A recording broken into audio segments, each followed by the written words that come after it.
Hair growth ట్రీట్మెంట్స్కి మొత్తానికి fix అయ్యి వస్తే కాసేపు పిఆర్పి అంటారు, కాసేపు జిఎఫ్సి అంటారు, ఇప్పుడేమో స్టెమ్ సెల్స్ అంటున్నారు. ఏంటండి ఈ గోల, ఏ ట్రీట్మెంట్ తీసుకోవాలి, కన్ఫ్యూజన్ ఏంటి అని అనుకుంటున్నారా?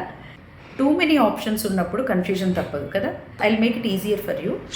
పిఆర్పి యాక్షన్ స్లోగా ఉంటుందండి. ఒకసారి ఇస్తే ఒక 10% రూట్స్ మట్టికే స్టిమ్యులేట్ అవ్వగలవు. అలాగే నంబర్ ఆఫ్ సెషన్స్ ఎక్కువ ఇవ్వాల్సి వస్తుంది. జిఎఫ్సి క్విక్కర్ రిజల్ట్స్ ఇస్తుంది, ఒక పాయింట్. రెండవది, మీకు కనుక హార్మోనల్ ఇష్యూస్ ఉంటే గో ఫర్ జిఎఫ్సి. లేదు ఎక్స్పెన్సివ్ కదా జిఎఫ్సి, మరి కాస్ట్ ఎఫెక్టివ్ కదా పిఆర్పి, నేను అదే తీసుకుంటాను అంటే yes you can take PRP, but వాటితో ఎక్సోజోమ్స్ అండ్ స్టెమ్ సెల్స్ కూడా యాడ్ ఆన్ చేయొచ్చా అనే విషయం మీ డాక్టర్ని అడిగి తెలుసుకోండి.